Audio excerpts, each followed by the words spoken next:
racist and political repression. We're out here today as we witness the criminal genocide in Gaza continue on for over 300 days. Say shame! Shame!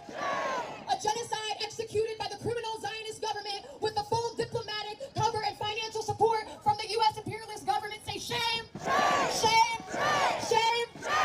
While public education is under attack, while basic reproductive health care is under attack, while both the Republicans and Democrats clearly serve empire and monopoly capitalist interests, we're out here today from all across this country to make it clear that we say genocide is not welcome here. We make it clear that we will not be casting any ballots for anybody who oversees the genocide, the indiscriminate murder of Palestinian children, families, and futures. We know Palestine will be liberated in our lifetime, and it's because Palestine is a struggle for justice for all people. It's a struggle that connects all of our shared oppression towards our shared liberation, and I'm excited and eager to be out here with you today from Florida. Let me hear it for all of us out here today. Free, free Palestine! Free, free Palestine! Free, free Palestine! Free, free Palestine! One quick announcement, please. The live stream is only available on YouTube, so please go to the YouTube to access the live stream. Our next speaker, Kobe Guillory, is a middle school science teacher in Chicago who grew up in Johannesburg, South Africa. He has been organizing with the Chicago Alliance Against Racist and Political Repression since 2019 and with the Chicago Teachers Union since 2022. From the river to the sea! From the river to the sea! Palestine will be free! Palestine will be free! Good afternoon, y'all. My name is Kobe Guillory. I am one of the co-chairs of the Coalition to March on the DNC. And it is amazing to see so many people from so many different communities out here, all saying, not another nickel, not another dime! Not another nickel, not another dime! No more money for Israel's crimes! No more money for Israel's crimes! All throughout this week, Genocide Joe, Killer Kamala, Baby Killer Blinken, and hundreds of other war criminals to celebrate themselves. So I want to ask you all, after more than 300 days of genocide, what is there to celebrate? Did they fund housing? Did they the police from killing black people? No! From right-wing attacks? No! No! What they've done instead is fund one of the most horrific crimes against humanity that we've ever seen. Everybody say that ain't right. That ain't right! Now, the leading Democrats say a lot of nice words about the communities who helped them get elected.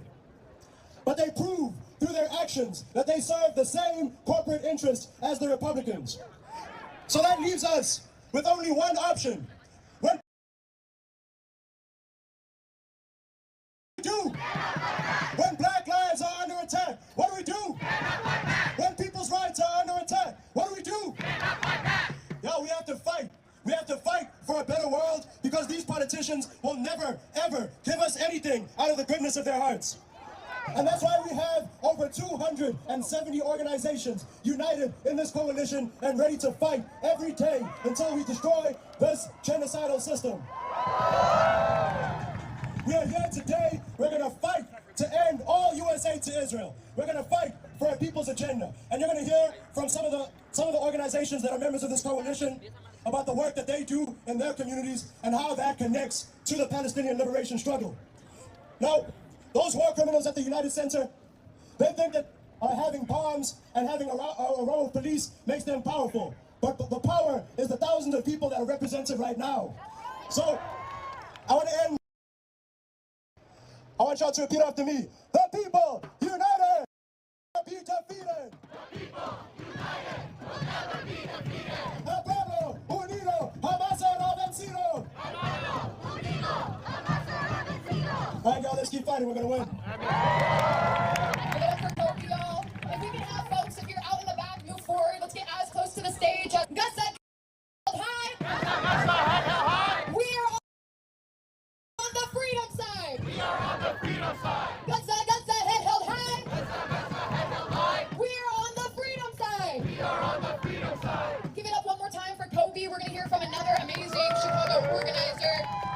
Nasreen Hassan is a national leader of the United States Palestinian Community Network, USPCN. Yeah, let me hear it. And she's the former co-chair, or I'm sorry, she was the former member of the Art of American Action Network. And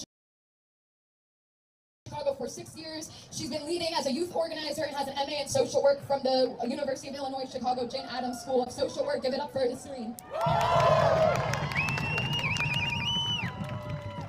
Hey, Dems, you can't hide! Hey, Dems, you can't hide! We charge you with genocide! We charge you with genocide! We charge you with genocide! We charge you with genocide! Hello, everyone. My name is Nisreen. I am a proud Palestinian and an organizer with the U.S. Palestinian Community Network. I am honored to be speaking here at this march in a town that's a union town, a town that's an anti-war town, a town home to the largest Palestinian population in the U.S. That town is Chicago. It's Chi-Town. And I just want to say, even though us as Palestinians, we have been grieving for the past, we've been more proud to be Palestinian. We are here from all our coalition movements: labor, immigrant rights, LGBTQIA, reproductive rights, education, fighting against police crimes, disability rights, and most in the center, the Palestine anti-war movement. The Palestinians of Gaza are trying to survive a genocide, and the administration that supplies and gives Israel the green light to murder our people is having a celebration in our city. The Biden administration and Democrats have ignored our calls for an end to this genocide, claiming harassment when anyone confronts them about supporting the mass murder of Palestinians. For example, Speaker Pelosi made ridiculous claims that Chinese and Russian governments were paying Palestinians to protest her support for the genocide. For months, we have seen horrific photos and videos coming out of Gaza, from elders in wheelchairs being displaced for the third time in their lives, to children being blown apart, to Palestinian schools, mosques, and churches and homes being blown up. The Democrats, along with the Republicans, have created an environment